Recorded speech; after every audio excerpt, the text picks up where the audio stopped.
Olá, seja muito bem-vinda a mais um podcast do Dinheiro com Psicologia. Eu sou Luciana Cardoso, a host desse podcast, e hoje eu tô aqui para falar de ansiedade com a minha convidada. Já comenta aqui no chat, você é ansioso?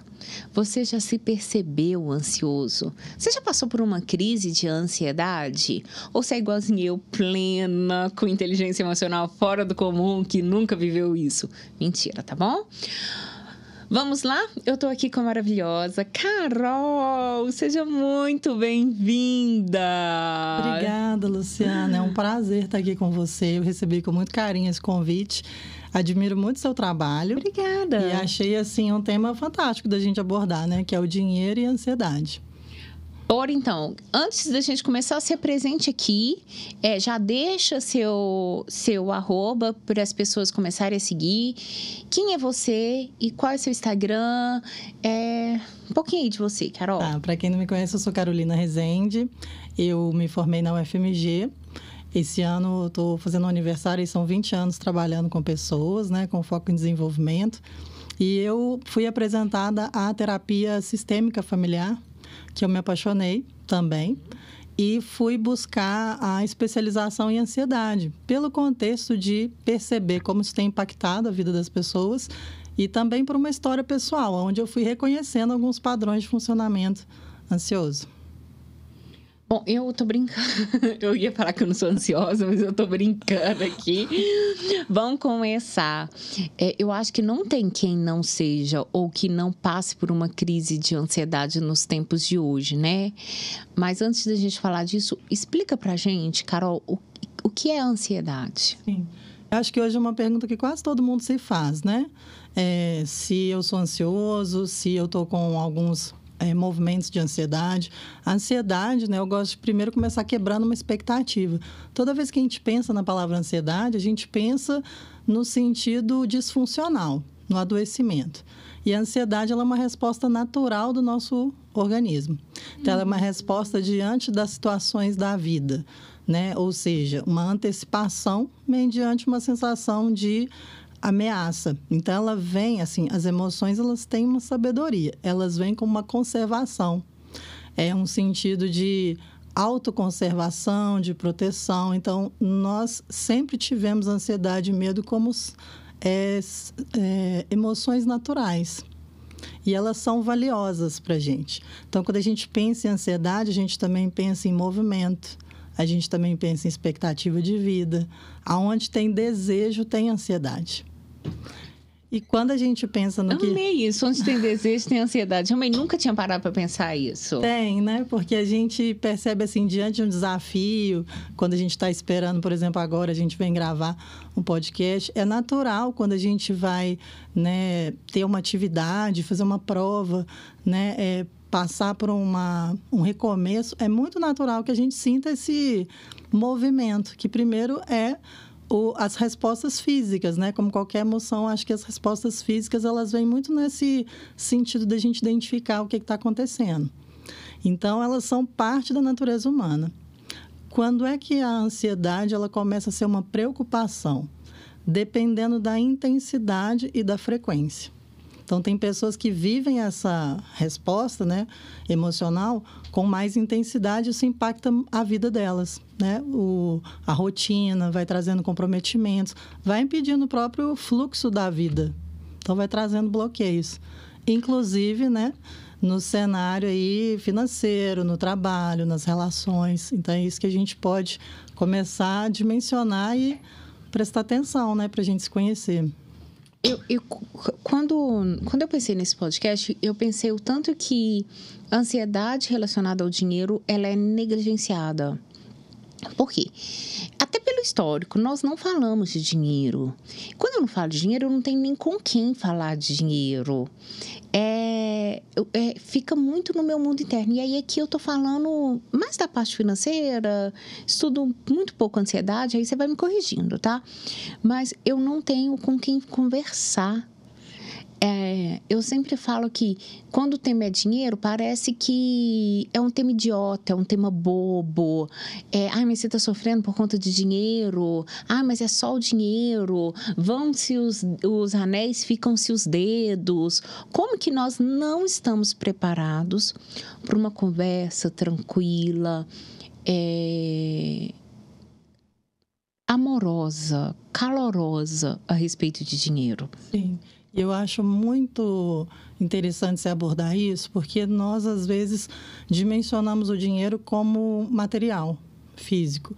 Então, a gente olha menos para ele no sentido de fluxo da vida, que ele nos serve, né? Então, a gente também tem uma tendência a negligenciar ou banalizar o que é pertinente à nossa pessoa, à nossa história, às nossas emoções. Quando a gente fala de ansiedade, a gente está falando também de uma gestão emocional, né? Da gente conhecer o que se passa com a gente. Então, quando a gente olha para a vida, eu acredito que a gente olha para o dinheiro. Quando a gente olha para a dor, né, é difícil a gente sentir esse fluxo, esse movimento, o dinheiro vir até nós, a gente não ter ali um comportamento também de devedor, de escassez, de falta de, né, um próprio movimento que o dinheiro vai trazer na nossa vida enquanto prosperidade. Então, acho que o dinheiro ele faz muito contato, a prosperidade, né, quando a gente fala nele, realmente ele não está tangendo ali só o planejamento, as contas, os boletos. Eu acho que é o próprio movimento da vida.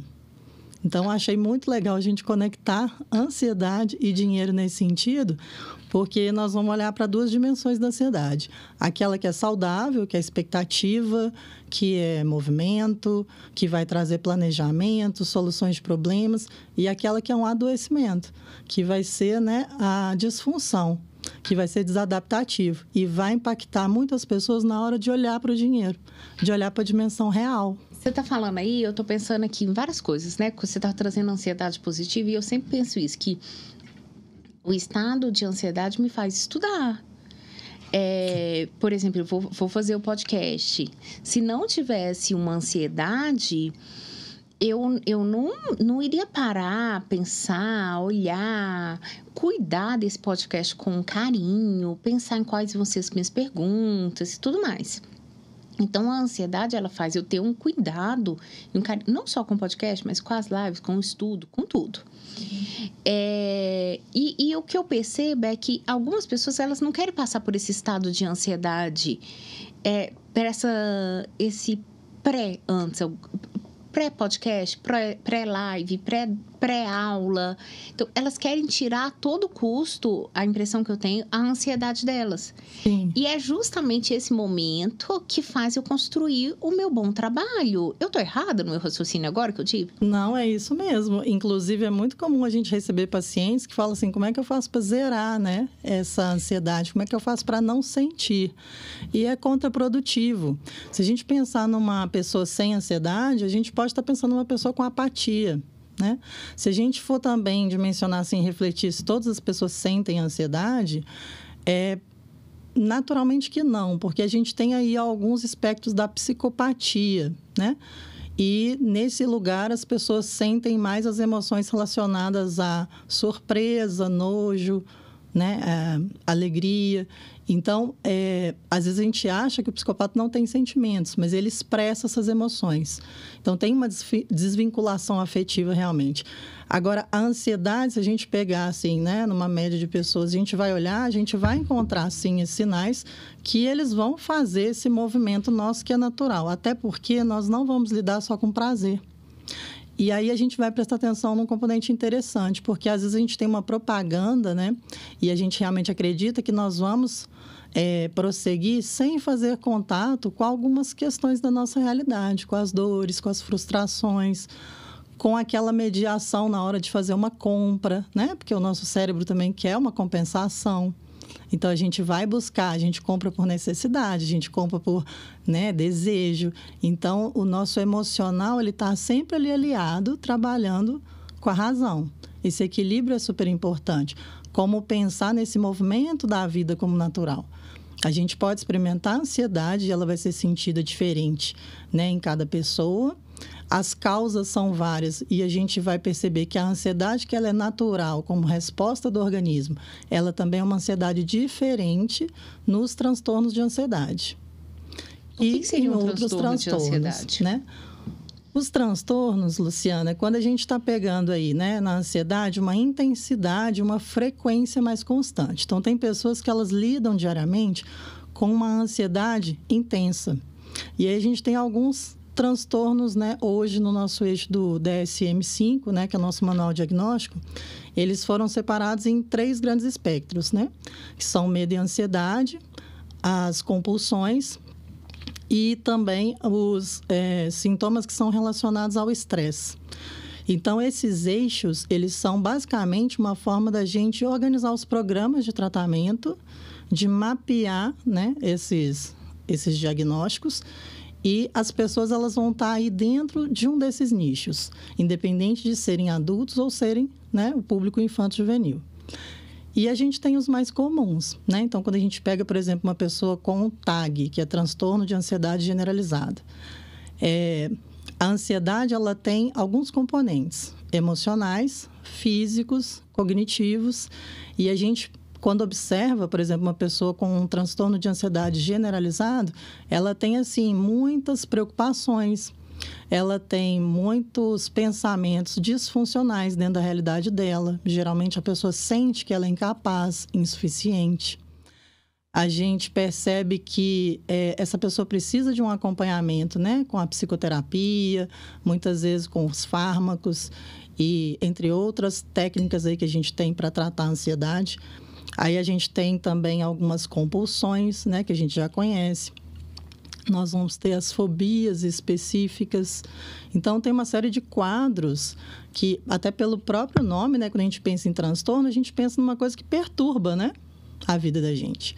Então, essa intensidade e frequência, é interessante que a pessoa conte com apoio para ela ir percebendo como que isso se dá na vida dela. E com o diagnóstico, as coisas vão ficando um pouco mais fáceis, porque a gente identifica um problema para que a gente possa buscar um tratamento.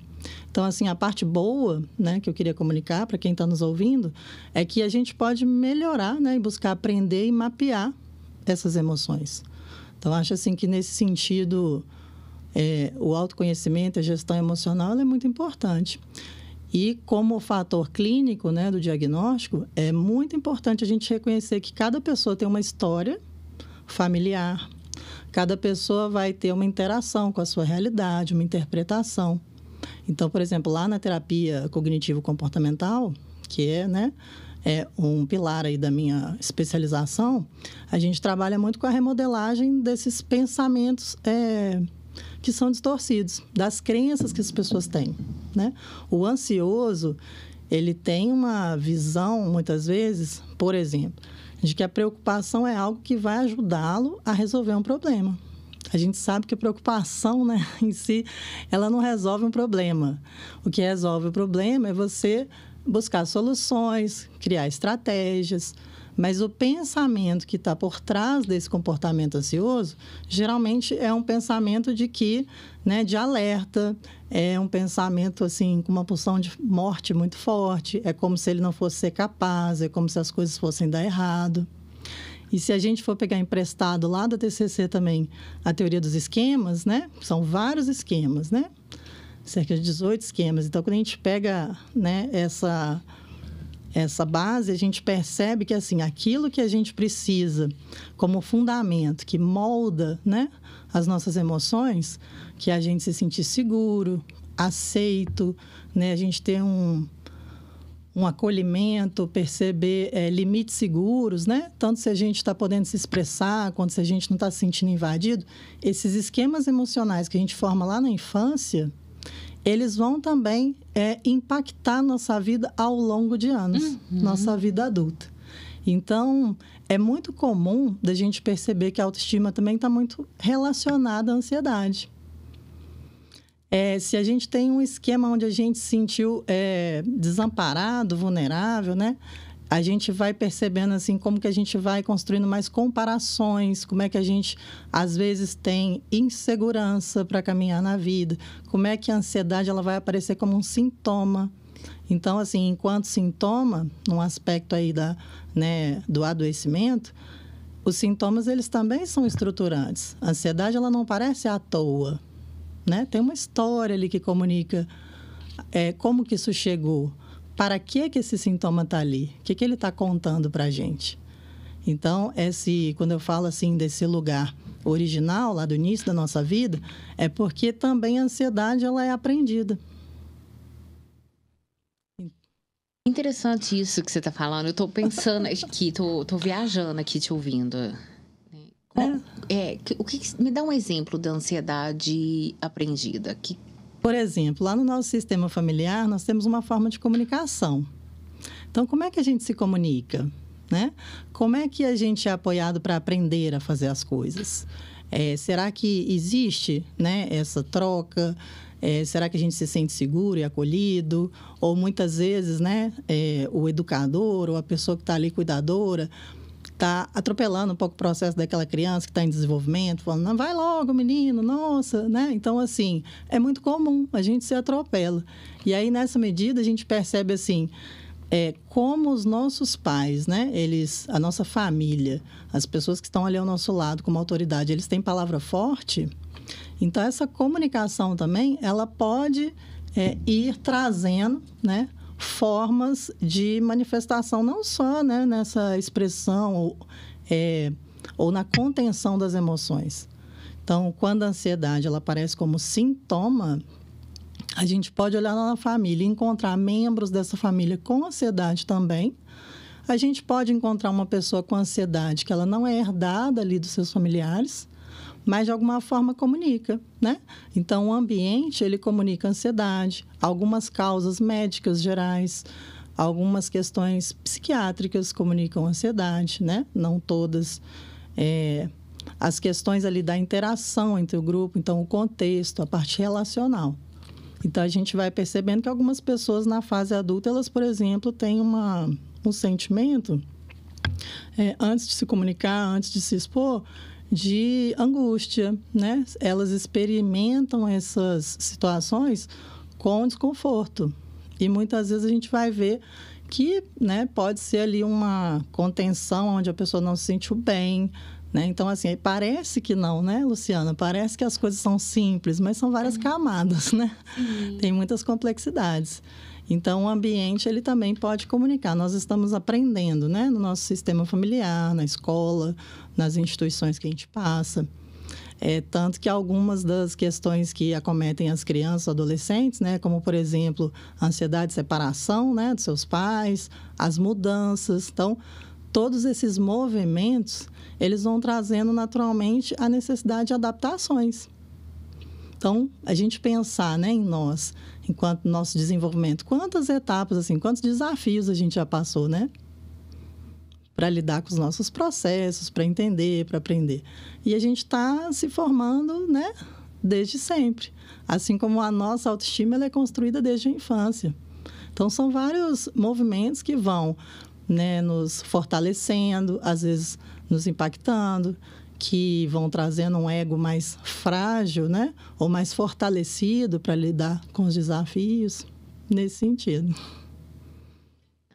Eu trazendo aqui para mim, que eu demoro a perceber que eu tô com ansiedade. E eu não sei se você também é assim, mas demoro a perceber, gente, isso daqui é ansiedade, eu só tô ansiosa. Como que eu percebo a ansiedade? Normalmente, como nas outras respostas, né, emocionais, a parte que as pessoas mais percebem são as respostas físicas. Então, às vezes, quando a gente está, né, diante de uma situação, a gente pode perceber o corpo, né, aumento de transpiração, tensão muscular, né? O pensamento do ansioso ele é muito acelerado. Então, às vezes, a pessoa fala devagar, mas pode haver uma desconexão entre a fala e o pensamento. Essa articulação, né, fica desafiadora. Então, a gente também tem ali calor excessivo, agitação motora, sabe aquela pessoa que balança o pezinho, que caminha enquanto está falando. Então, são, assim, relações muito naturais que a gente vai percebendo muito olhando para o nosso corpo. Mas, junto disso, a gente tem as questões do comportamento, né? Então, por exemplo, quando a gente pensa na ansiedade, é muito comum o comportamento de evitação e fuga de situações. Às vezes é difícil estar numa situação social, comer junto com outras pessoas, se expor, falar em público. Tem a questão também, né, do preocupar-se, né? O ansioso, ele é preocupado, naturalmente, e com muitas coisas. Então, ele sente as experiências da vida como ameaça, normalmente. Uma preparação em excesso, muita checagem. Então, os excessos vão transparecer para a gente dentro da nossa área de saúde, né? Dentro da psicologia, onde que estão os desequilíbrios. Dentro da ansiedade não é tão diferente. Só que a gente vai ali ter uma série de comportamentos, né? Assim como ingestão de álcool excessiva, de outras drogas. Então, tem vários comportamentos, né? Muita cautela, muito preparo. Como se a pessoa sentisse que nunca está pronta para começar uma atividade. Isso comunica muito com a ansiedade, né? E na parte, assim, cognitiva, os pensamentos, eles são muito relacionados a crenças que a gente criou, que geralmente são negativas, são de que, né, o mundo ali, ele, né, é ameaçador, é difícil. Então, a gente sempre está sentindo como se tivesse algo errado dentro da ansiedade. Algo errado vai me acontecer. Então, é muito comum você ver a pessoa falando, mas e se acontecer desse jeito? Então, eu até convido para um exercício, assim, né? Quando a gente sente ansiedade, é interessante pensar assim, para a gente mapear os nossos pensamentos. Faço muito isso com os meus clientes. Quando você vai pensar nas ideias que estão vindo ali para você, e elas naturalmente vão comunicar a emoção, se o seu pensamento ansioso, ele pudesse falar, o que ele te diria? E a gente vai começando a entender e perceber que alguns dos nossos pensamentos, eles são muito saudáveis, eles são muito funcionais, eles nos ajudam. Outros pensamentos, eles são intrusos. Então, às vezes, a gente está lá sofrendo por antecipação, porque vai ter uma atividade no final de semana. E quando a gente começa a perceber o que está por trás daquilo, né, a gente também vai entendendo por que a gente está se sentindo, né, de alguma forma, ou triste, ou com raiva, ou ansioso. Então, é muito interessante pensar o que esse pensamento diria e como que ele... com o que você está preocupado que aconteça, né? Porque se você vai entendendo o que essa ansiedade está te mostrando também, é importante. Então, nesse sentido, eu vejo que, assim, mais do que a gente ir ali, né? Claro, a gente tem que entender a gravidade, né? E a pessoa que está buscando essa ajuda, mas a gente olhar para a ansiedade também, entendendo que esse sintoma, quando ele aparece, ele precisa ser olhado também o para que ele está ali. Uhum. Eu posso aprender com essa ansiedade. Muito, né? E esse é vamos dizer assim, um pulo do gato, né? Eu acho que a gente buscar o autoconhecimento, assim como a gente pensar na inteligência emocional, a gestão emocional, como um fortalecimento. Então, quando eu vou trabalhar com ansiedade, obviamente que eu tenho os meus recursos lá da terapia cognitiva, eu tenho a terapia familiar sistêmica, né? Eu tenho as minhas formações ali, a minha história de vida, que vão me auxiliar a, né, trabalhar com as pessoas, mas a gente ter esse autoconhecimento, ele é muito importante. Eu costumo dizer assim que a inteligência emocional é um músculo que a gente precisa também malhar. Então, quanto mais você vai sabendo de si, né, você vai tendo mais recursos, mais repertórios para tratar, né, as questões que vão aparecendo ao longo da vida. Então, a gente ganha muito com isso. É muito produtivo, né? É muito econômico do ponto de vista energético para a gente, né? Não ter esses desgastes, essas respostas ao estresse, né, tão intensas como a gente tem visto. O que eu percebo com relação ao dinheiro é que quando eu estou num ciclo de ansiedade que é dessa ansiedade mais disfuncional, como eu trago para minha vida tomadas de decisões ruins. E como eu me cego também. Eu estava, por coincidência, antes dessa gravação começar aqui, um paciente meu mandou mensagem tipo assim, Luciana, tchau, tal projeto. E E quando ele escolheu esse projeto, ele estava num ciclo de ansiedade muito grande. Quando ele foi para ele foi porque ele não tinha nem escolha. E como que nós podemos parar, respirar, acalmar? Eu sempre brinco que uma escolha financeira boa hoje, ela é uma escolha financeira boa amanhã. Ela tem que ser, senão não é tão boa assim. E aí, quando agora que ele está acalmando, que tá diminuindo o nível de ansiedade, ele, Lô, eu tô achando que eu não vou para esse projeto mais não, eu vou escolher um outro projeto.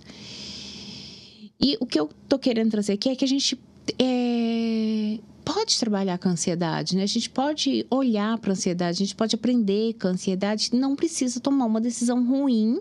No meu caso, que eu tanto trabalho com dinheiro, tomar uma decisão ruim financeiramente num ciclo aí de ansiedade. Não sei se eu posso dizer ciclo, porque eu não sei qual que é a nomenclatura. Mas eu posso aprender com a ansiedade, né? Sim, totalmente. E é tão importante isso, né? Porque nós vamos aprender com tudo, né? Então, essas experiências, quando a gente entende como erro, né? Na verdade, assim, esse feedback que a gente tem, porque é claro que a gente vai contar aí com as habilidades. Nós temos muitas escolhas, né? Na gestão do dinheiro, dos negócios. Então, assim, naturalmente que eu entendo que tem pessoas que vão ter muita habilidade na área financeira, empresarial, de negócios. Mas a gente vai pensar na tomada de decisões. Ao longo da vida, a gente faz muitas escolhas. Existem estudos que mostram que durante um dia a gente faz milhares de escolhas, né? Então, quando a gente está olhando para essas escolhas e num sentido mais consciente, né? Porque muitas coisas nos passam inconscientemente. Então, quando a gente vai olhando conscientemente, a gente pode entender, inclusive, essas falhas ou erros, que a gente chama dessa forma, como feedbacks de um momento que a gente ainda não tinha ali, né? Aquela habilidade, aquela experiência, ou que a gente ainda não tinha passado por aquela situação, né? No contato com a ansiedade, muitas vezes, a gente olha isso de uma maneira muito engessada. A gente pensa como fracasso, sucesso, né? A pessoa se cobra demais, né? Então, autocobrança... Autocobrança é uma palavra que está ali, né? É um conceito, é uma vivência que está ali de mão dada com o ansioso. Então, se a gente for pensar assim, né? Situações muito comuns aí para quem vai se percebendo nesse lugar de ansiedade, às vezes um pouco mais intenso.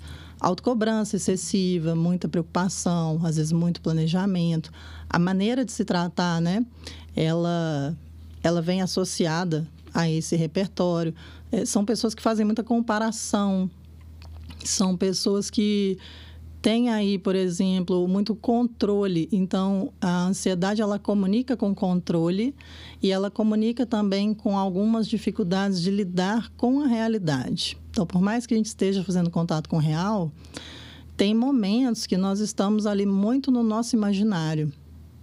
Tanto que quando a gente pensa em ansiedade e medo, né, eu gosto de falar assim, a ansiedade ela é uma antecipação de ameaça e, tecnicamente falando, a ansiedade ela vai ser muitas vezes uma situação imaginária, né? É uma distorção cognitiva. Então, ali estou sofrendo mediante uma situação, imaginando o que pode acontecer. Então, tenho vários pensamentos acerca das situações que não quer dizer que eles estejam de fato acontecendo. Pode ser real também, né? Eu venho fazer um trabalho e eu tenho uma ansiedade ali antes de passar por aquela situação. Mas muitas vezes o ansioso ele sofre por situações que elas estão ali sendo criadas, né, pela mente. Então a gente vai trabalhar com a ressignificação e a remodelagem desses pensamentos. O medo e a ansiedade eles têm uma linha muito tênue, mas o medo a gente vai pensar numa ameaça concreta, real, iminente. Então eu tenho medo de viajar de avião. Isso é real, isso é medo.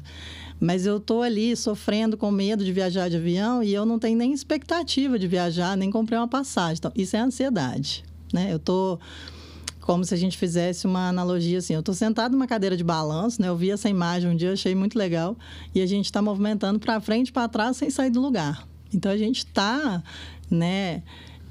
Não exatamente vivendo ali a dinâmica da vida, mas a gente está num modo de funcionamento de sobrevivência. Então, esse controle que o ansioso tem, ele é muito numa tentativa de sobreviver. o nosso organismo, o nosso corpo é muito inteligente. Por isso que eu falei que as emoções são valiosas. Então, a gente vai tentando lidar com as situações num padrão de sobrevivência, né? Porque é como se tudo me ameaçasse, né? Tudo está difícil, eu não vou dar conta, eu não sou capaz. Então, isso vira realmente assim, um impacto, né? E se a gente pensar numa intensidade mais crônica, isso realmente é um transtorno para as pessoas. E tem uma coisa muito interessante, né? Por mais que a ansiedade seja um sintoma muito comum e uma emoção também que faz parte da natureza humana, ela é pouco tratada. Justamente porque as pessoas vão olhando para a ansiedade como algo muito simples, muito comum, e a gente vai banalizando e negligenciando. Em todos, porque eu sempre pensei que com relação ao dinheiro fosse mais.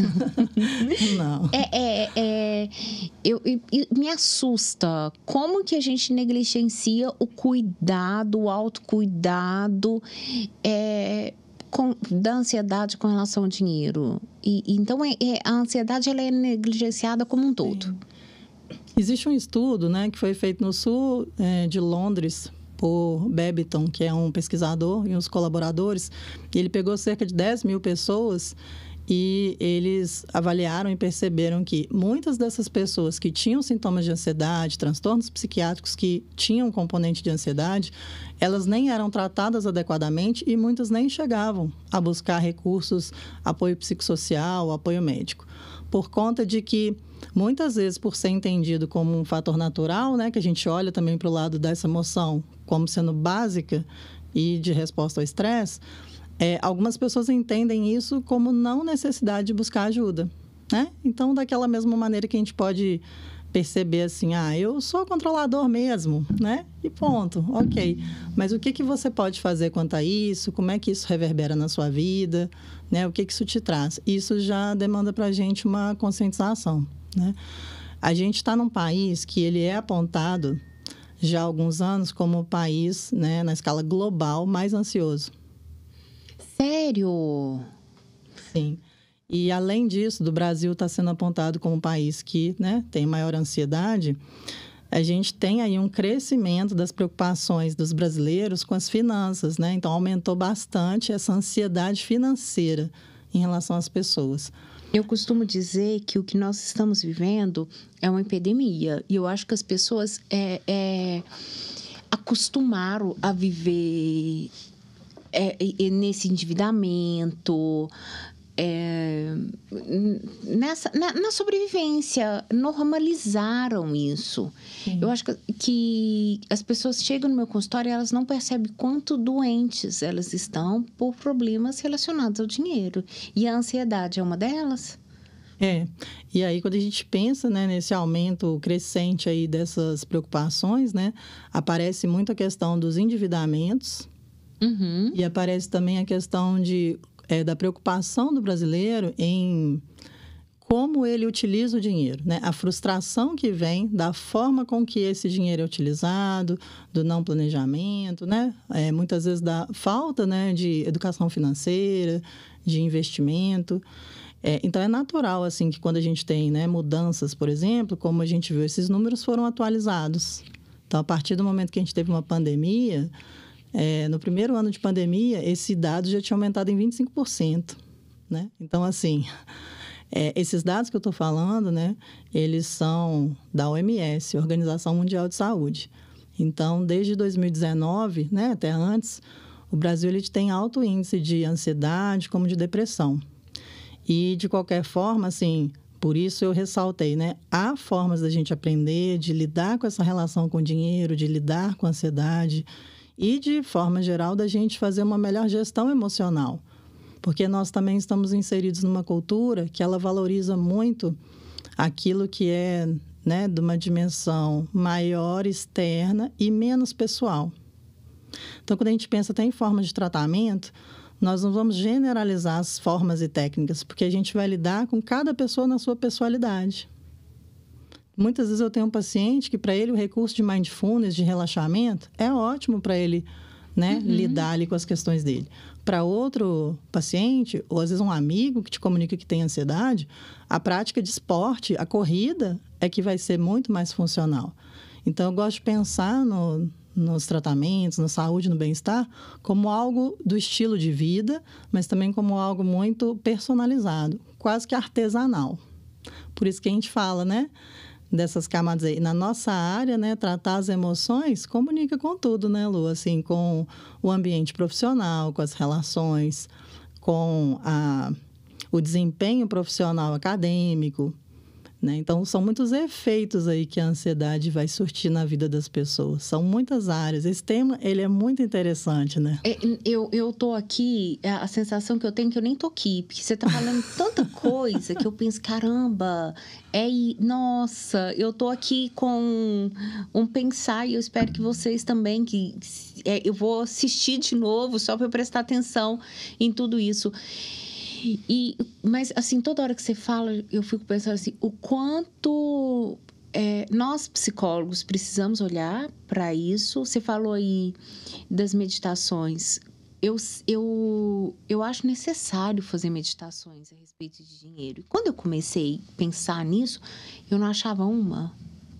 Eu fui em todos os aplicativos para achar uma meditação que me tranquilizasse. Agora, mas você falou de fobia, eu pensei, gente, será que essas pessoas têm fobia de dinheiro? Fui pensando aqui, né? É só pensando. E eu não achava uma meditação. Não tem. Você não encontra material ainda, apesar que você traz esse estudo da Organização Mundial de Saúde, mas ainda falta tanta coisa na área de dinheiro. Você está falando de ansiedade, eu fico pensando, gente, quanto nós que trabalhamos com a psicologia financeira ainda temos muito que trabalhar, sabe? Sim, e são 2 temas super importantes, né? Muito alinhados, assim. Então, acho fantástico o seu trabalho com dinheiro, né? Já falei que quero fazer o curso do Heranças, uma herdeira. Eu acho que essa mentalidade, né? Esse mindset mesmo, da gente reconhecer nossas heranças, entender os caminhos emocionais do dinheiro, o fluxo dele na vida. E tem tudo a ver com olhar para a vida. Quando a gente está, né, impactado em alguma situação que a gente está vivenciando, medo, os nossos traumas, as nossas dores, é mais difícil olhar para a vida. Quanto mais o dinheiro. Porque a gente vai ter uma mentalidade de escassez, a gente vai, né, a depender da crença, como você falou, a pessoa vai olhar para o dinheiro e vai ver quase como uma maldição. O dinheiro é ruim, né? As pessoas que têm dinheiro, elas são muito, né, egoístas ou, de alguma forma, vai haver uma série de distorções cognitivas, de pensamentos que vão, de alguma forma, impactar, né, a construção ali saudável, né, financeira, abundante. Quer dizer, que todo mundo pode ganhar dinheiro, mas, principalmente, ter uma vida abundante, ter uma vida saudável, com bem-estar, que é para isso que o dinheiro está aí, né? Eu penso que quando a gente fala de dinheiro, todo mundo vem com com a vida abundante, com a vida próspera, ser milionário, ser bilionário. Mas eu não sou milionária, mas eu tenho uma vida tranquila financeiramente. Isso não tem preço. Eu tenho uma vida tranquila. Minha vida é uma vida tranquila. Então, nós podemos ter uma vida tranquila. Quando eu falei do quanto a gente negligencia a ansiedade e o dinheiro, a gente lida com dinheiro todos os dias. Há uns 2 anos atrás, eu não lembro, eu resolvi colocar na minha agenda o dia que eu não ia comprar. Então, eu ia circular para eu ver quantos anos, igualzinho que todo mundo faz da academia, os anos que vai para malhar, eu queria, no ano, ver quantas vezes que eu não comprei alguma coisa. Então, o dia que eu não comprei. E se você me perguntar, Lu, você compra muito? Eu vou te falar que não. Tá? Não. E assim eu comecei. Carol, quando eu fui fechar o mês, eu tinha ficado 6 dias sem comprar alguma coisa. Eu, que não compro nada, eu não compro mesmo. Que eu olhei e falei, caramba, eu saí para comprar alguma coisa 24 dias do meu mês. Era muita coisa, assim. Todos os dias você se relaciona com o dinheiro. Todo dia você compra alguma coisa. Todos os dias. Lembrando que desses 6 que eu não comprei, às vezes meu marido comprou, tá? Então, eu não fui na padaria comprar o pão, mas meu marido foi. E a gente não olha para nossa tristeza, para nossa ansiedade, para nossa alegria com relação ao dinheiro. O Heranças é um programa que eu demorei a admitir isso, porque ele é meu. Quando é meu, a gente fica assim... Mas o Heranças é um programa que todo mundo deveria fazer. E o povo fala, nossa, ele vai mudar a sua vida, assim, todo mundo, ele vai mudar a minha vida? E eu, a sua, eu não sei, a minha ele mudou. E no sentido de que o Herança é feito para mim. Todos os módulos são feitos para mim. Uma aluna minha, ela falou um negócio esse dia para trás, aí eu falei com ela, eu não sei, eu ainda não pulei essa fase, eu tô igual, eu ainda tô igual. Mas precisamos olhar para nossa relação com o dinheiro, precisamos batalhar por isso, olhar para mim. Como que eu tô me sentindo hoje com relação ao dinheiro? Sim, sem dúvida. Por exemplo... que eu acho que passa muito despercebido. Às vezes, um ambiente mais chique te gera ansiedade. Uma pessoa mais chique te gera ansiedade. Nós estamos aqui, de boa. Aí chega aqui o milionário do bairro. Como que você fica? São detalhes que a gente pode colocar no campo da nossa visão, trazer para uma prática. Eu lembro um paciente, Carol, que ele não queria estudar porque o colégio que ele tinha passado era o Cefet, não condizia com a zona de conforto dele. Ele entrou numa crise de ansiedade gigantesca porque o colégio era chique demais, ele não ia saber andar. Tá vendo? Esse menino quase... e ele foi para terapia, e aí eu não sei se eu fiz foi certo, tá? Ele foi para terapia. Quando eu percebi que ele não ia estudar, na época eu tinha uma clínica na Amazonas, ali perto do Vinícius, ali, onde o Vinícius atendia. Quando eu percebi que ele não ia estudar, porque aquele lugar gerava ansiedade nele, nós pegamos o ônibus na hora, no meio da sessão, vamos lá agora. Entramos no Cefet, rodamos o Cefet, conhecemos o Cefet inteirinho. E no final ele falava, Luciana, eu imaginava aqui uma outra coisa. Sim. Você sabe que isso acaba sendo, sim, uma técnica de exposição, né? A situação. Isso é uma das formas de tratamento, né? E muitas vezes a gente precisa ali trazer realmente um elemento humano, né? Eu já tratei com pessoas com fobia específica, por exemplo, de elevador, em que eu saí daquele protocolo ali da sessão para acompanhar a pessoa no elevador, para a gente entrar no elevador, descer e subir, para dessensibilizá-la desse medo.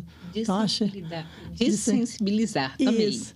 Então, achei super legal. E é um trabalho muito delicado nosso, quando a gente está trabalhando com as emoções, né? O dinheiro, ele é uma pauta, assim, ele é um tabu ainda, e ele, quando a gente está trabalhando com casais, com família, no individual, a gente percebe a dificuldade que as pessoas têm de falar do dinheiro, muitas vezes de olhar também na dimensão física, material, que é olhar para os boletos, olhar para as contas, né? Então, quando uma pessoa chega para mim endividada, e muitas vezes a gente vai fazer assim um olhar para a situação, um mapeamento, a pessoa às vezes não sabe o tamanho da dívida. Ela não fez ali um planejamento, uma negociação para entender também por onde começa, né? O que eu faço primeiro para quitar essas contas? Qual que é o tamanho desse problema hoje? E isso é necessário, né? Eu penso que a gente precisa aprender a lidar com frustração, precisa aprender a lidar com medo. A gente valida muito emoções que a gente chama de positivas, né? Na verdade, não tem emoção positiva ou negativa. A gente aprendeu a dar nome de negativo para aquilo que é desconfortável. Uhum. E é importante a gente aprender que a gente vai lidar com as dores, que a gente vai lidar com os prazeres, com as delícias, né? Mas isso é parte da vida. Então, aí vem a dimensão da gente olhar para o real, né? Claro que a gente vai gastar dinheiro, a gente vai investir dinheiro. Eu gosto de dizer que toda vez que a gente está utilizando o dinheiro a nosso favor, da nossa saúde e bem-estar, é um investimento, não é um gasto. Né?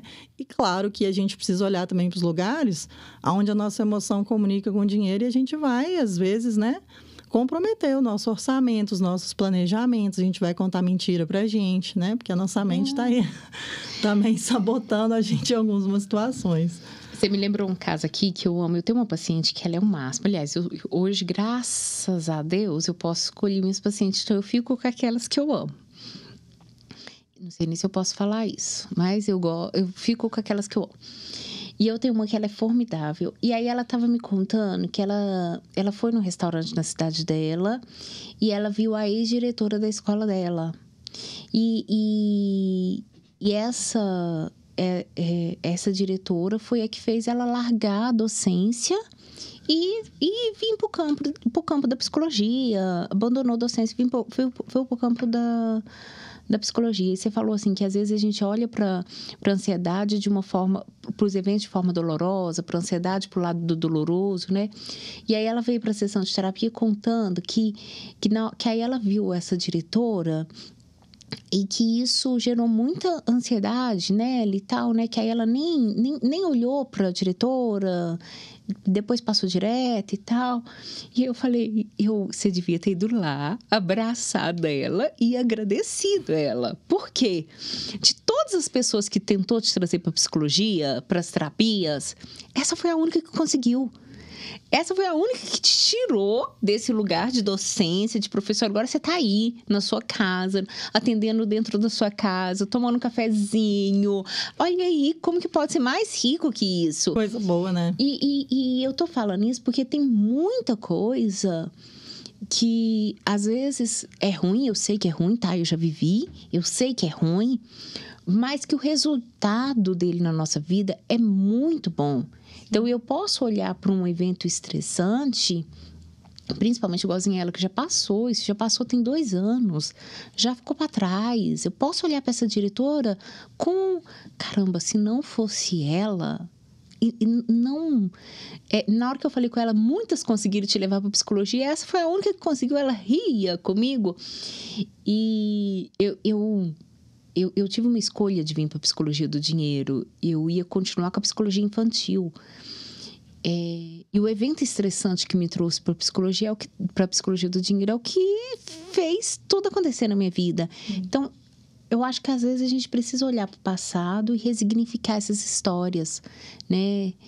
Não precisa ser dolorido, ou não precisa ser dolorido para sempre. Sim. Né? Não sei. Eu adoro essa palavra, ressignificar, né?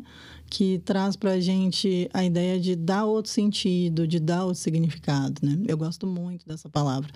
E assim como a gente trabalhar os nossos pensamentos aí, por exemplo, quando a gente fala da ansiedade, porque é primordial.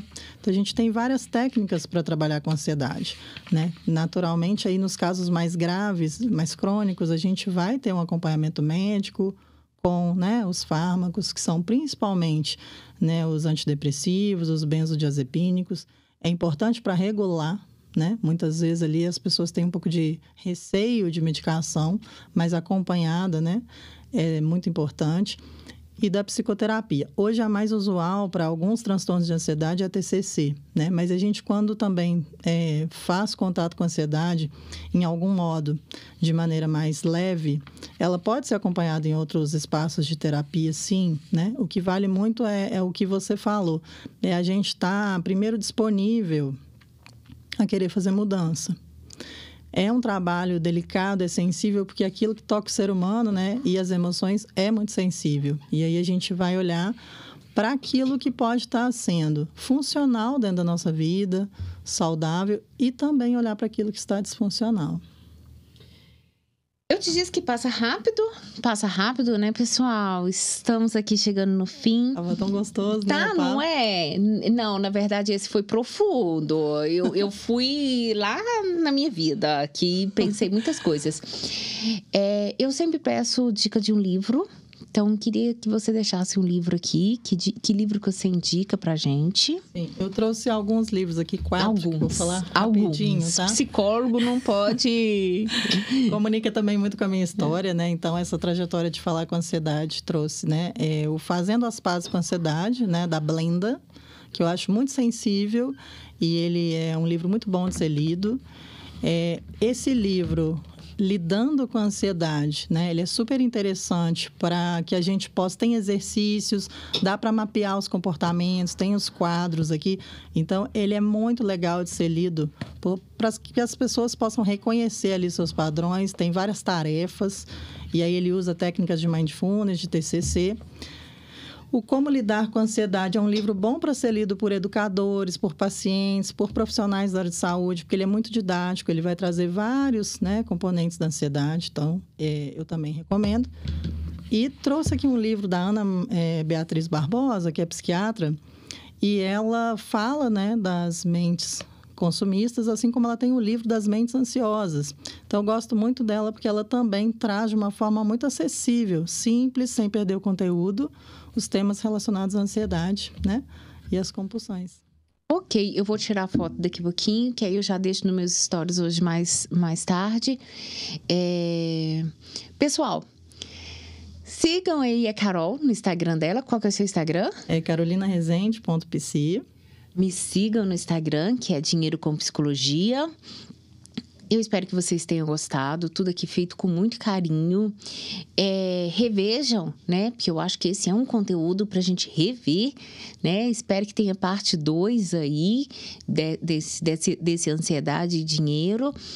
Compartilhe, comente. Eu preciso muito dos comentários de vocês para eu crescer, para eu me tornar uma psicóloga aqui melhor, né? Uma host desse podcast melhor também. E nos encontramos em breve no próximo podcast. Obrigada, Carol. Muito obrigada a você pelo convite, foi um grande prazer. Ficamos com Deus e até breve.